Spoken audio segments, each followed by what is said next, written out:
Hey, what's up? It's me, Jessica J, and I was just wondering if you've ever sat and thought to yourself, am I like a toxic type of person? Well, if so, I'm glad you asked. Is this still recording? Well, if so, I'm glad you asked, because today I'm gonna go over the 7 types of toxic people that you could possibly partner up with. And, let's do some self-reflection today, and instead of thinking about all the chicks in your life who may or may not have been this, let's think about who we are today. Are we this type of person? And should we do something about it? And make sure you never miss out on another opportunity to find out how great of a human being you are, or another one of my videos. Don't forget to hit the subscribe button with the notification bell. Okay, so I woke up one morning and I saw this New York Post article that was like, the 10 types of toxic people. Which one are you? And I was like, oh my God. Every time I see one of those articles, I'm like, yeah, let's find out like what people out there are like this. But it was like very much like, no, bitch, are you like this? And I was like, oh my God. Am I? So I thought I'd turn it on you and, let's see. Let's see if you're one of them. And if not, really cool. And if so, maybe you could go to therapy and do something about it. Or not, it's your life. You make the choice. Okay, so the first one. Now, if you do look for this article, and find it. I've changed it up a bit because, you know what? That writer came up with their own, and it was like a very general consensus for anybody reading the article. This is very specific to y'all men. So let's get started. The first one is the Karen. Is this recording? So if y'all aren't familiar with what a Karen is somebody who's like, I would like to speak to your manager because I am pretty sure I'm entitled to unlimited numbers of ketchup packets, but you only gave me 3 ketchup packets, and now you're telling me that I have to pay 12 cents per extra ketchup packet. I want to speak to your manager. So how does this translate to you in a relationship? Are you that guy that is nitpicking every little thing everywhere you go? Listen, it's a good thing to speak up for yourself, to be assertive, to go after what you want and never settle for anything less. However, there are also those types of people that are never fucking satisfied. I was actually in Dubai with a girlfriend of mine. Bless her heart. I hope she never sees this or whatever. She knows she's like this. Every day she found something to complain about in the hotel we were staying. And I remember one day we woke up and the water pressure was better. They'd moved us to a different room. The service was better to us. Everything was better. And I remember we woke up and I was like, yo, bitch, there ain't nothing to complain about today. And she very seriously looked me in the eye. I was like, there's always something to complain about. So are you this man who's never satisfied? Are you this guy who's constantly nitpicking the wrongs in people and partners? Because if so, that's something to take into account. I very much realized that I was one of these people up until recently where, it was, especially when it came to partners, like, no, you're not like this yet. No, you're not like that yet. But you know what? That's how I look at myself. That, I'm not perfect yet, and I'm not there yet, and I'm not X, Y, and Z yet, which is probably why I love therapy so much. However, to bring that into a partnership, it is very toxic. So it's difficult to be aware of. Again, I've been doing this for how long? I've been in therapy for how long? I'm just now realizing it because of the latest episode of Schmigadoon. But be mindful of that. Are you that person? And if you don't even know, I would, go as far as to ask previous partners. Be curious about yourself. That makes a good partner. The second type is the self-centered stud. Again, very good to have your own goals, your own life, the things you want for yourself.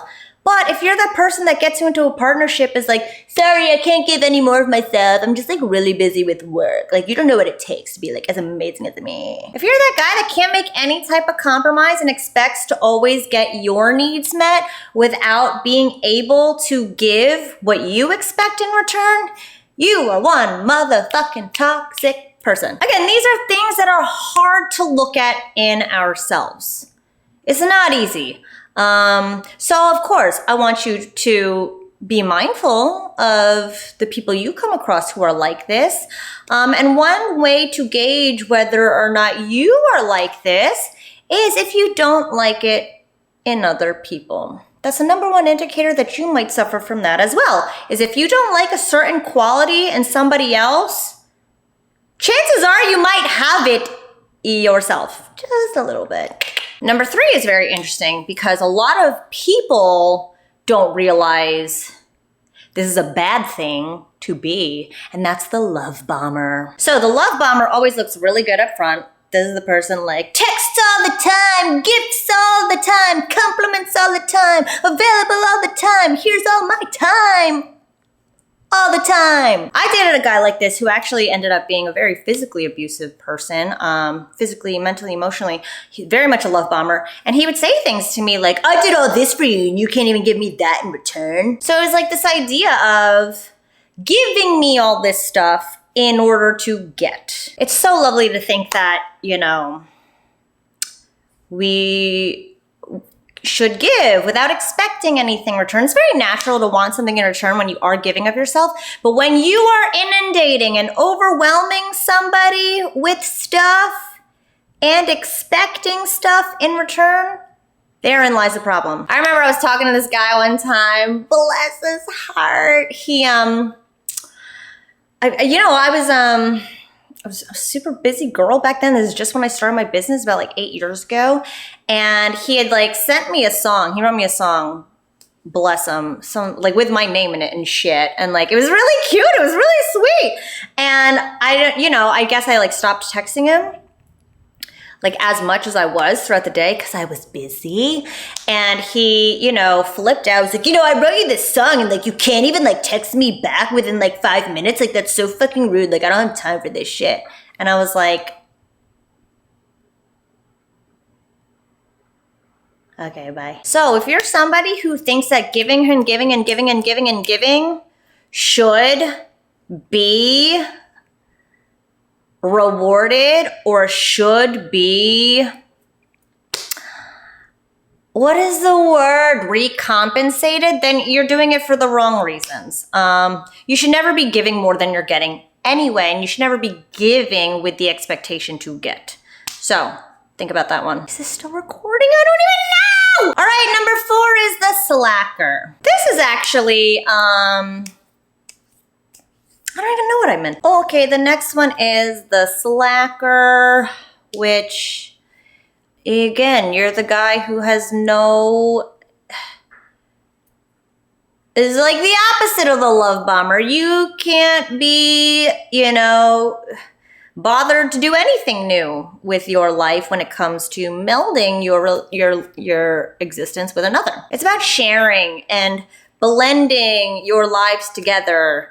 A lot of men, unfortunately, have this mentality of relationships where, she's going to start taking from me. She's going to start taking my money. She's going to start taking up my time. I'm going to have to make sacrifices to my single life, and I'm not going to do it. So some men or some people will resist that and even rebel against the idea of changing anything, giving anything. So while she's sitting there trying to love you, sacrificing her Friday nights in hopes of seeing you, but you refuse to fucking give in,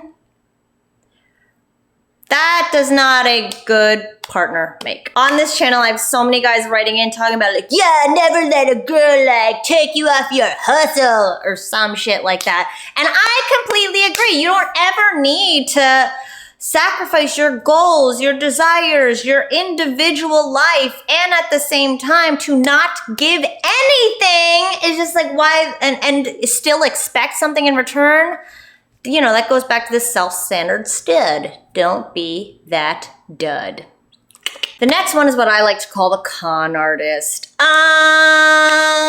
This is the guy that front loads a complete facade in the beginning. You'll say whatever you need to say to make her happy. You'll make these promises.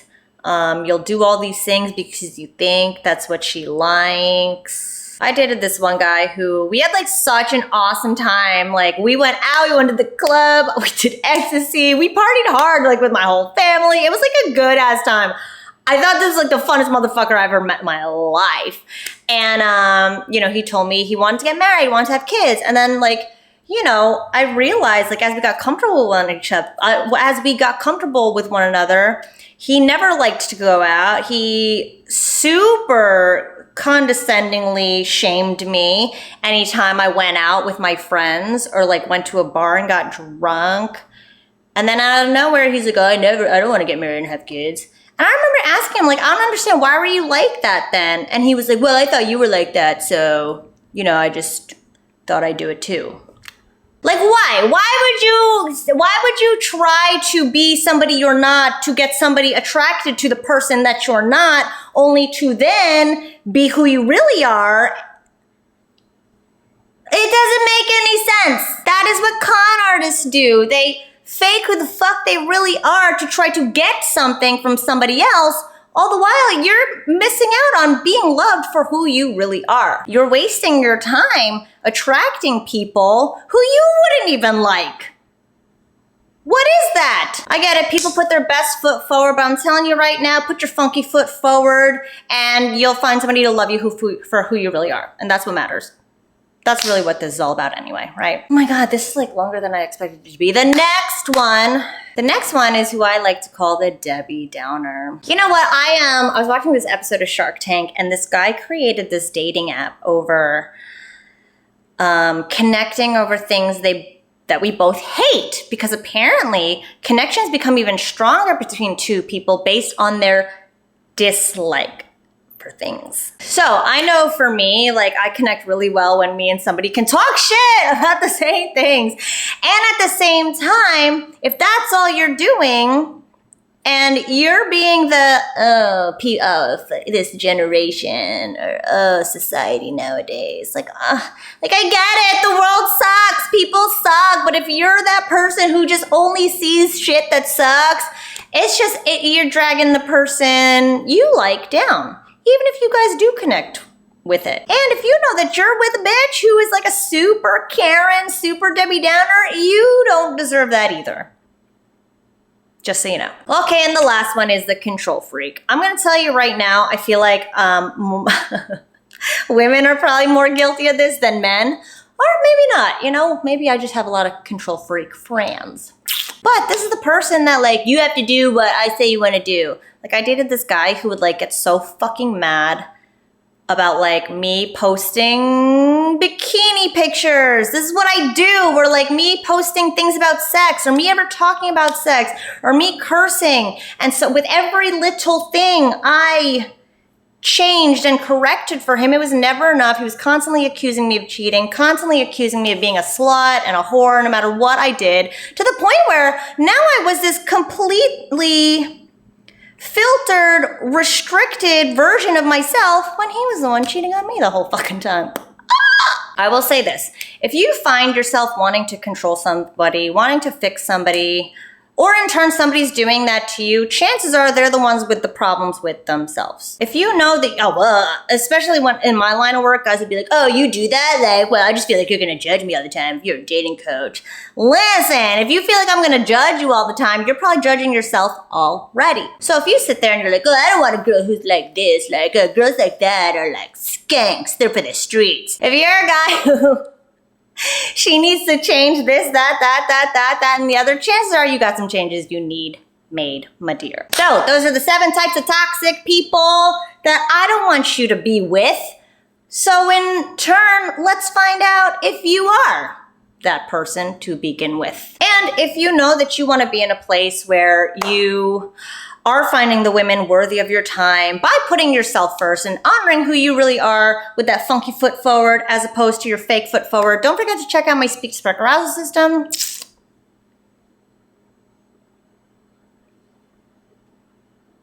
Where I talk about how to do that. Thanks for watching as always, and I'll see you guys next time.